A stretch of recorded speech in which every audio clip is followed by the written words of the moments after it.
I want to warmly welcome you to our deep dive today. And right off the bat, may you have a truly blessed day today. Absolutely. Yeah, and I really want to offer a divine blessing for your entire week ahead, too. May you find, clarity, peace, and just unexpected moments of grace in whatever you are facing right now. That's a wonderful way to start. Thanks. So, have you ever wondered what it actually takes to silence a literal mutiny? No, man. A lot, usually. Right. Yeah. But today, we aren't looking at, like, a clash of swords or a heated political debate or some intense negotiation. Yeah, we're really not. We are looking at a lifeless piece of dead wood that was locked in a dark tent. Which sounds crazy, but it's so profound. Exactly.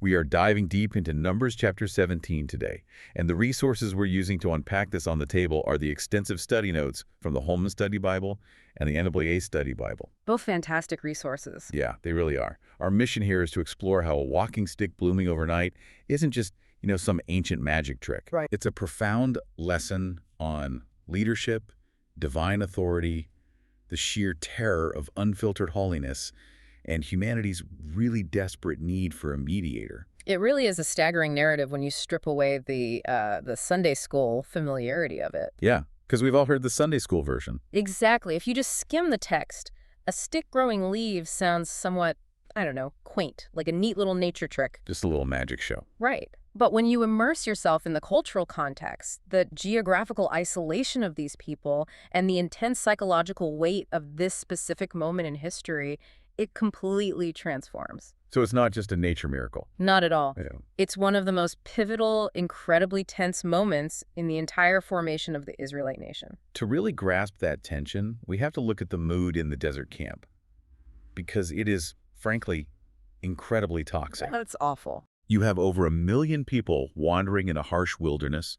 They are exhausted, and they are directing all of their frustration directly at their leadership. Moses and Aaron are essentially walking around with giant targets on their backs. It is an absolute powder keg. Yeah. The NAA Study Bible Notes provide some vital context here, emphasizing that Numbers chapter 17 is essentially the fallout and the final resolution of what is known as the Korah episode. Right, the Korah rebellion. Yeah, and this wasn't some minor disagreement over how to ration water or, where to pitch the tents. Korah orchestrated a full-blown, coordinated mutiny regarding spiritual authority. Wait, so Korah wasn't just the disgruntled guy complaining in his tent. He was actively trying to overthrow the entire religious structure. Exactly. Korah, who was a Levite himself, actually gathered hundreds of prominent leaders and essentially challenged Moses and Aaron with this heavily populist argument. What did he say? He basically said, hey, everyone in the congregation is holy. The Lord is with all of us. Why do you set yourselves above the assembly? Yeah, it was a direct attack on the structure God had established. Korah was demanding unfiltered, unauthorized access to the divine. Which is incredibly dangerous. Incredibly. Now, the previous chapter details the severe, catastrophic judgment that fell on Korah and his immediate followers. Right, the earth literally opened up. Yes, but the underlying resentment, that lingering, poisonous question of who actually has the right to approach God, that was still infecting the entire community. Okay, let's unpack this. Because God decides to settle this lingering resentment, not by sending more lightning from the sky, but with a highly specific, almost quiet physical demonstration. Yes, a very deliberate test. He tells Moses to gather walking staffs from the ancestral leaders of the tribes.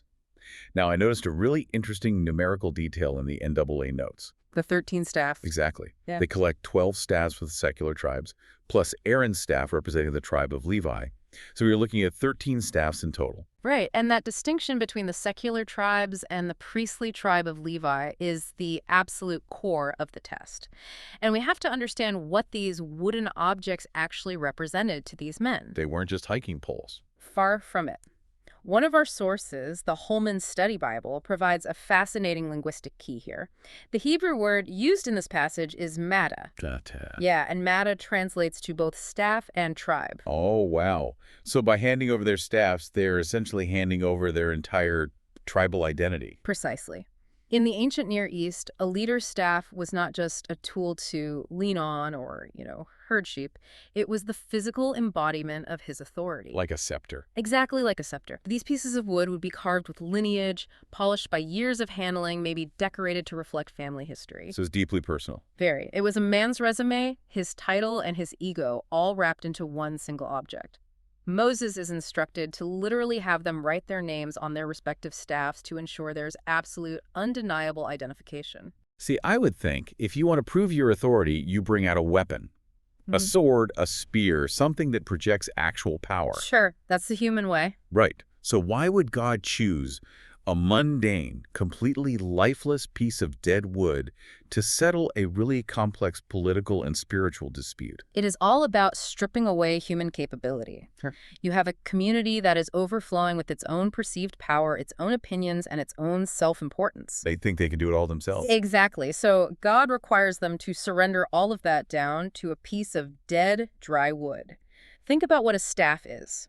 By definition, it is a branch that has been entirely severed from its life source. Right? It has no roots. It has no access to water. It is biologically incapable of growth. It is entirely dependent on the person holding it to have any function whatsoever. Wow.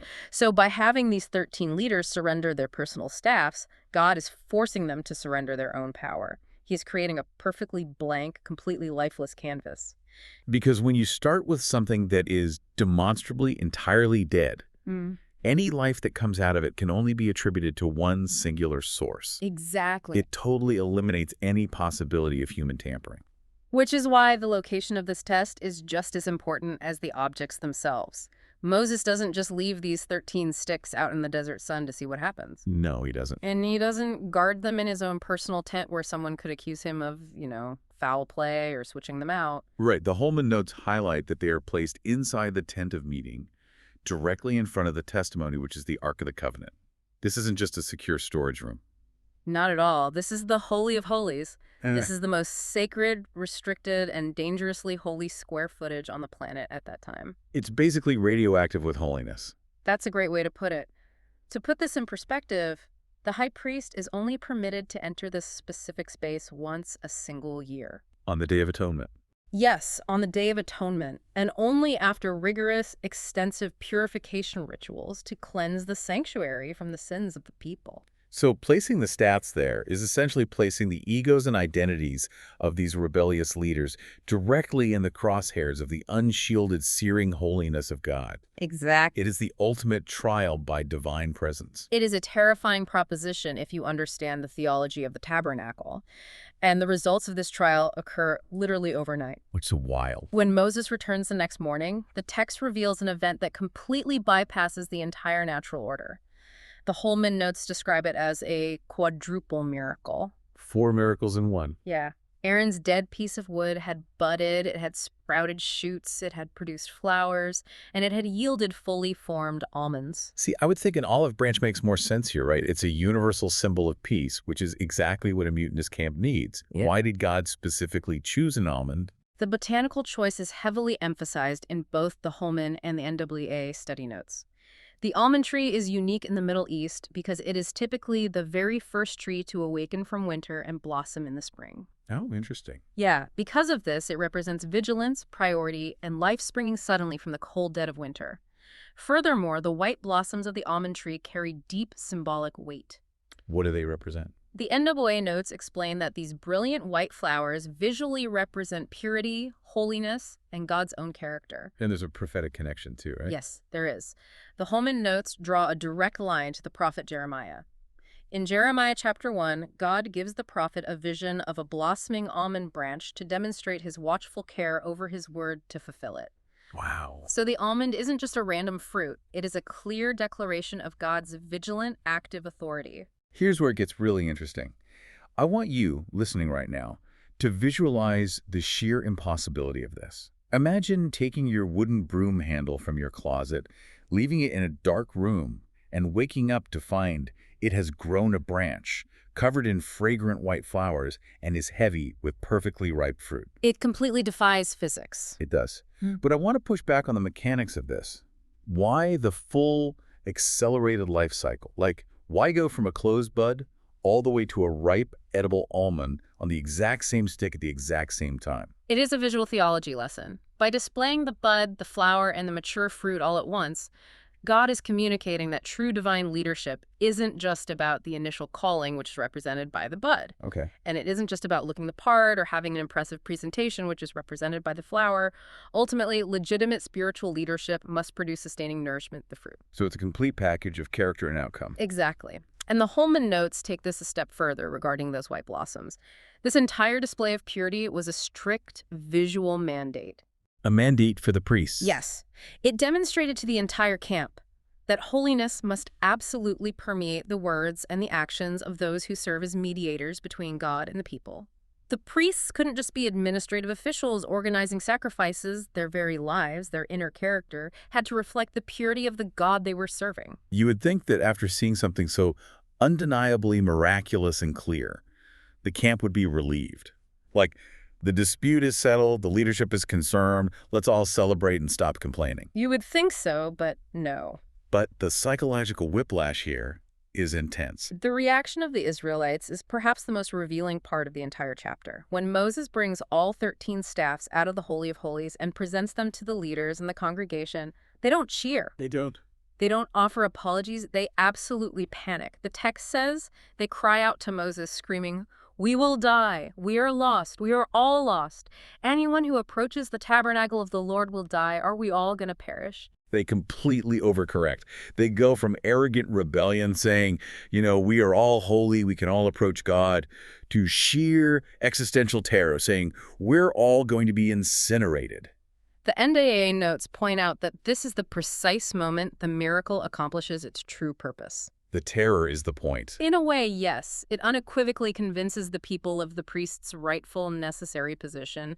But that realization is terrifying to them. They suddenly comprehend the vast, impassable chasm between their own rebellious, impure nature and the searing, raw purity of a God who just made a dead stick burst into life overnight. They realize Korah's populist theology was practically suicidal. Precisely. To demand unfiltered access to absolute holiness when you are profoundly unholy is to demand your own destruction. So what happens next? God's response to their panic is to establish a boundary.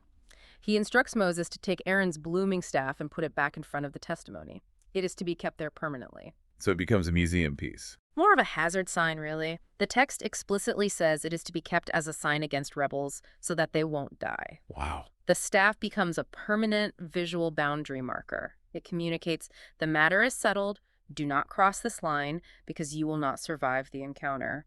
And the Holman notes highlight a profound shift in Moses' role here. How so? Amidst all this screaming panic, amidst the crushing burden placed on his shoulders by this constantly volatile crowd, Moses simply obeys. He absorbs their anxiety and follows instructions. The isolation of leadership really comes into focus here. Moses and Aaron are the only things standing between a perfectly holy God and a terrified, sinful people. It is a crushing weight. The Holman Bible actually makes a brilliant thematic connection to the New Testament here. I love when they do that. It compares Moses' grueling, selfless mediation to the Apostle Paul's words in Romans 12.1, where believers are called to offer their bodies as a living sacrifice, holy and pleasing to God. And Moses is doing that literally. Yes. Moses is literally living that out in the desert sand. He is offering his life, his energy, his patience, and his reputation as a living sacrifice to mediate for a people who continuously resent him. Which opens up the ultimate theological conclusion of both of our source texts today. Because this entire narrative, the rebellion, the dead wood, the quadruple miracle, the sheer terror of the camp, is actually a giant flashing neon sign pointing towards something much, much bigger. What both the Holman and NWA study notes synthesize so beautifully is the concept of prefiguration. Prefiguration. Yes. The entire Aaronic priesthood, the tabernacle, and this specific miraculous event are shadows. They are temporary solutions pointing directly forward to a permanent reality.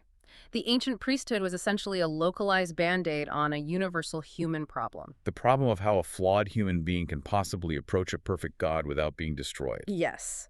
The NWA notes explain that the mediating role of the Levitical priests prepares the historical and theological way for the ultimate declaration of priesthood found in the New Testament, pointing directly to Jesus Christ. The notes heavily reference the book of Hebrews, specifically chapters 4 through 10, which comprehensively argue that Christ is the ultimate final high priest. Hold on, I need to stop you there because the Holman notes introduce a term that can be really confusing. Okay, what is it?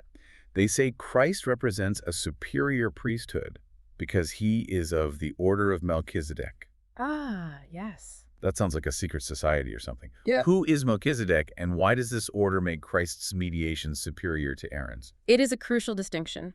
Melchizedek is a deeply mysterious figure who appears briefly in the book of Genesis, long before Moses, Aaron, or the Levitical law even existed. Way back with Abraham. Yes, he is described as both the king of Salem, which means peace, and a priest of God Most High.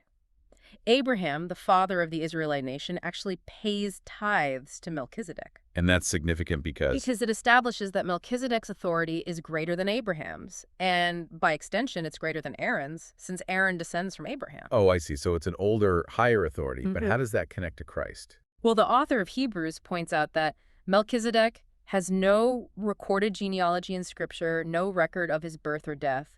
His priesthood isn't based on who his parents were, which was the entire basis of Aaron's priesthood. Right. Aaron's system was totally hereditary. And it was flawed because the priests were sinful humans who eventually died and had to be constantly replaced. But Christ, operating in the order of Melchizedek, holds an eternal priesthood based on indestructible life and perfect righteousness. Wow. He doesn't need to offer the blood of bulls and goats year after year to temporarily cover sins. He offered himself as the sinless, perfect sacrifice once and for all. So what does this all mean for you listening right now? Mm-hmm. We've covered ancient desert mutinies, the biology of almond trees, and deep theological structures. How does a story about a dead stick in a tent land in our modern lives? The sources make it clear that this isn't just ancient trivia. First, for anyone involved in ministry or leadership, the miracle of the almond blossoms emphasizes the absolute non-negotiable necessity of purity. Character matters. Exactly. Just as those white blossoms symbolize the purity expected of Aaron, modern leaders are called to a character that genuinely reflects the God they serve. But secondly, and I think most universally, it is a profound message about the nature of our access to the divine. It totally transforms from a story of terror to a story of incredible comfort. It really does. Think about those Israelites standing in the dust outside the tent, paralyzed by the fear that if they take one step too close to God, they will die. That is the natural human condition when faced with absolute holiness.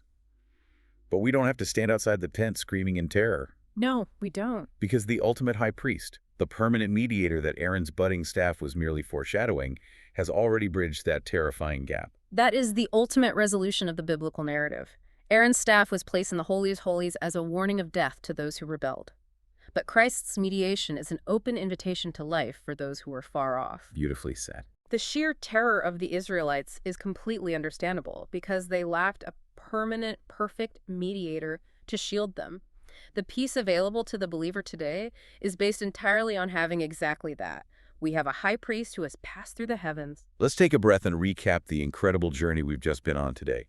We started in a deeply divided, toxic camp dealing with the fallout of a populist mutiny against divine authority. A literal powder keg. We watched as 13 dead, dry-walking sticks, the literal egos and identities of tribal leaders, were laid before the most dangerously holy place on earth. We explored the mechanics of a quadruple miracle. Wood budding, sprouting, flowering, and bearing ripe almonds overnight, completely defying the laws of nature to prove who God had chosen. And the resulting panic. Right. We saw a nation suffer psychological whiplash, Yeah. transitioning from arrogant rebellion to absolute existential terror when they finally grasped the lethal weight of God's unfiltered holiness. It was a necessary realization. And finally, we traced the historical thread from that physical, blooming piece of wood all the way to the order of Melchizedek and the beautiful foreshadowing of Jesus Christ, the ultimate high priest, who safely, permanently mediates for us, replacing our terror with grace. It perfectly illustrates why we do these deep dives. It really does. When you slow down and understand the cultural context, the geography, and the ancient mindsets behind these texts, it reveals layers of meaning that totally change how we interact with the narrative. It wasn't a magic trick to win an argument. It was the essential, terrifying foundation being laid for the entire concept of salvation through a mediator. Before we wrap up today, I want to leave you with a final provocative thought to mull over as you go about your week. I love these. We spent a lot of time talking about that dry, lifeless piece of wood that had been completely severed from its source. Think about the dead wood in your own life right now. That's a great question. Maybe it is a career situation that seems completely beyond repair, a relationship that is run totally dry, or a personal calling that feels entirely lifeless, dormant, and just incapable of growth. We all have those areas. We do. Yeah. If the ultimate authority of the universe could bring forth fragile blossoms and heavy, ripe fruit overnight from a dead stick locked in a dark room merely to prove his presence, what unexpected, miraculous life might he be preparing to bloom in your own moments of barrenness? Wow. What if the areas in your life that feel the most dead and useless are actually just the blank canvases God is waiting to use to demonstrate a type of growth that is entirely outside of human logic or capability? Just something to think about. Thank you so much for joining us on this journey today. God blesses all the listeners.